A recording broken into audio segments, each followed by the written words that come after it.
वार्षिक संत समागम के उपलक्ष्य में हम सब यहाँ एकत्रित हैं और काफ़ी सुंदर भाव श्रवण कर रहा था दास स्थिरता के ऊपर, जहाँ महात्माओं ने बड़े अच्छे ढंग से इस स्थिरता को हमारे जीवन जीने के ढंग के साथ जोड़ा। और मन के अंदर कहीं ये बात आ रही थी कि स्थिरता तो ठीक है, लेकिन स्थिरता किस बात की, किस स्थिरता की बात हो रही है। क्योंकि जिस वक्त हम अपने आसपास देखते हैं पूरी प्रकृति को, इस सृष्टि के अंदर हर चीज़ चलायमान है, हर एक अपनी अपनी गति से चल रही है, कुछ भी तो शायद मुझे स्थिर दिखता नहीं। और अगर अपनी भी बात की जाए तो ये शरीर 5 तत्वों से जो बना, ये 5 तत्व भी सृष्टि का हिस्सा, तो ये भी हर वक्त गति के अंदर हर समय चल रहे हैं। तो फिर स्थिरता किसकी बात हो रही है? तो वो बात ध्यान में आई कि जो प्रकृति का रचयिता है, जिसने सारी सृष्टि की रचना की, जिसको हम परमात्मा निरंकार के नाम से याद करते हैं, जो इतना विशाल, जो कहीं आता नहीं कहीं जाता नहीं, हर समय हर जगह मौजूद रहता है, वो स्थिर जरूर है। तो पूरी प्रकृति चाहे चलायमान है, लेकिन निरंकार स्थिर है। पर फिर बात ध्यान में वही आ रही थी कि निरंकार स्थिर है, मेरे लिए उसमें क्या है?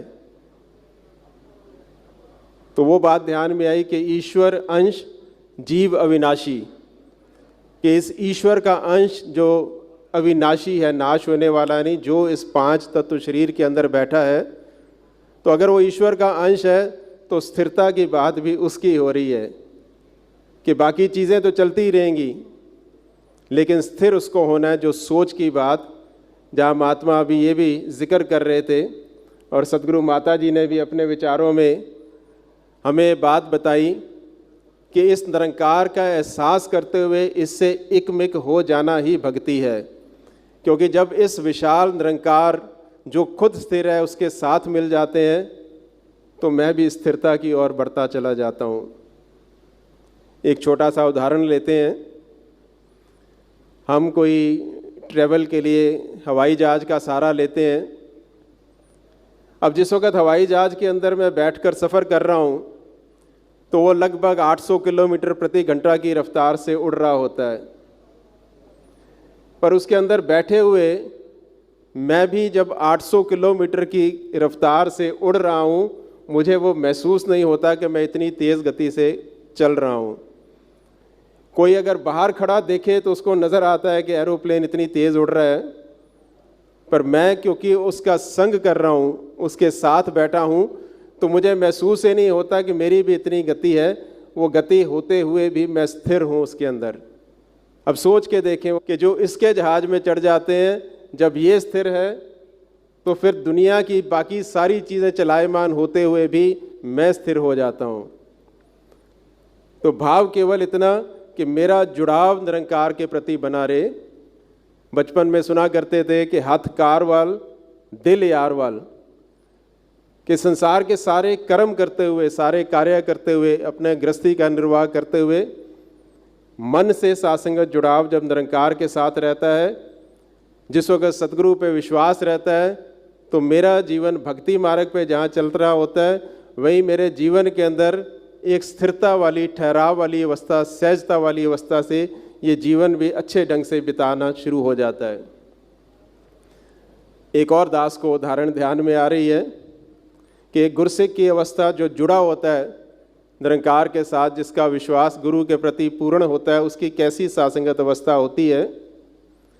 तो एक संत महात्मा, गुरु का प्यारा, जो प्रभु परमात्मा के ध्यान में रहता था, जिस वक्त वो रिटायर हुआ तो उसने अपनी जीवन की जमा पूंजी से अपने रहने के लिए एक बड़ा सुंदर मकान बनाया।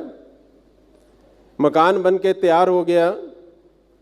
एक तिथि निर्धारित कर दी गई कि इस दिन हम उसमें गृह प्रवेश करेंगे। अब जिस वक्त वो गृह प्रवेश करना था, उससे एक दिन पहले कुछ ऐसा वहाँ पर कोई भूकंप आया कि वो मकान टूट गया। अब जिसने अपनी ज़िंदगी की पूरी जमा पूंजी लगा दी हो, कि मैं इस नए घर में प्रवेश करूंगा, अंदाज़ा लगा सकते हैं कि कैसी अवस्था उस मन में होती है। अब ये इंसान वहाँ अपने घर के पास खड़ा है, आस पड़ोस वाले दोस्त मित्र वो आ गए और वो अफसोस करने लगे कि ये तो बहुत बुरा हुआ, आपने इतनी मेहनत से अपनी पूरी कमाई लगा के ये घर बनाया लेकिन वो तो टूट गया। अब साथ वो संत महात्मा कुछ देर सुनता रहा और उसके बाद कहीं मिठाई की दुकान पे गया और वहाँ से मिठाई का डब्बा लाया और सबको उसने मिठाई खिलानी शुरू कर दी कि भाई साहब मुंह मीठा करो, भाई साहब मुंह मीठा करो। अब वो जितने दोस्त मित्र थे सोचने लगे कि शायद ये सदमा सह नहीं पा रहा, इसका घर टूट गया, ये हमें मिठाई खिला रहा है। किसी ने रोकना चाहा, कहते भाई साहब आप क्या कर रहे हो, आपका तो मकान टूट गया, नया मकान, और आप कह रहे हो कि मिठाई खाओ मुंह मीठा करो, ये आप क्या कर रहे हो। अब देखिए साथ संगत, जो संत होता है उसकी सोच का, कहता है मैं तो अपने सदगुरु का धन्यवाद कर रहा हूँ, मैंने कल इस घर में प्रवेश करना था, अगर कहीं ये भूकंप कल आता तो ना ये मकान बचता और ना ही मेरा परिवार बचता। ये तो सदगुरु ने कृपा की कि पहले ही ऐसा करके मुझे बचा दिया। ये सासंगत अवस्था जो स्थिरता वाली होती है गुरसिक की, फिर कहते हैं कि उसको दुनिया की कोई भी चीज़ परेशान कर ही नहीं सकती, उसका जीवन बड़ा सुखल्ला हो जाता है। आज सदगुरु माता जी यही हमें ये संदेश के माध्यम से प्रेरित कर रहे हैं कि अपने जीवन को सुधारना है तो इस निरंकार के ऊपर ध्यान जमा लो, इसके साथ एकमिक हो जाओ और स्थिर हो जाओ। प्यार से कहना